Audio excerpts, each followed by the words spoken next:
Welcome back to John Kleis Car YouTube channel. This video is about an Audi A3 convertible, 2012 year, which come in to have the old antiquated, I'll show you, Audi Symphony system replaced. This car's got factory Bose, which didn't sound that bad, factory steering wheel controls. The customer wanted to retain all of that, which she has done. So we've installed the KENWOOD DMX8021. So let me turn the ignition on and show you what it looks like. Audi logo comes up because we put that on there. To pick up DAB, we've installed a DAB aerial on the windscreen, which is just there.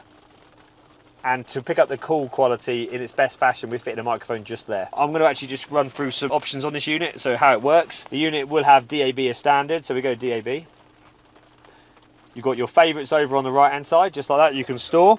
Or if you want to go through your list, you push the magnifying glass, and then now you've got all your stations in alphabetical order, just like so. Really easy to use unit. So when you've chosen the one you want, you select it, wait a few seconds, and then you'll have sound, and you can just push and hold one, and then that will store the classic FM over there. And if you use your steering wheel controls, as you can see, your steering wheel controls all work as well.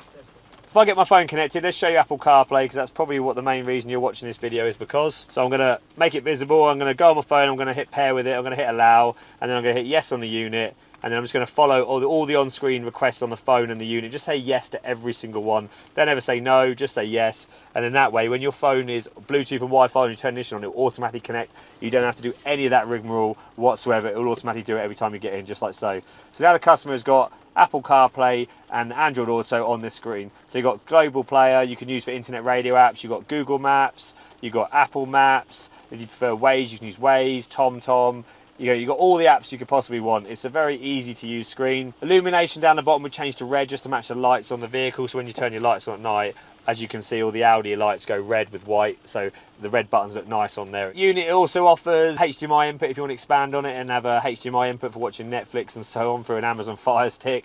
You've got USB, you've got FM radio, but the main features, it's got its wireless Apple CarPlay, wireless Android Auto. Fits really nicely, just like so. It comes with a USB-C, which comes out the back. You can have it hidden in the glove box, but our customer just wanted it dropped nice and conveniently below the heated controls, just so it's really easy to get to, because there's a little open trough in here, which the lady just has her phone just sort of resting in there, so she decided to have it down there, but you can have it kind of within reason anywhere you want. But yeah, that is the DMX8021 fitted in a Audi A3 8P chassis. My name is Connor, this is John Kleis Car Audio. We'll see you soon. Goodbye.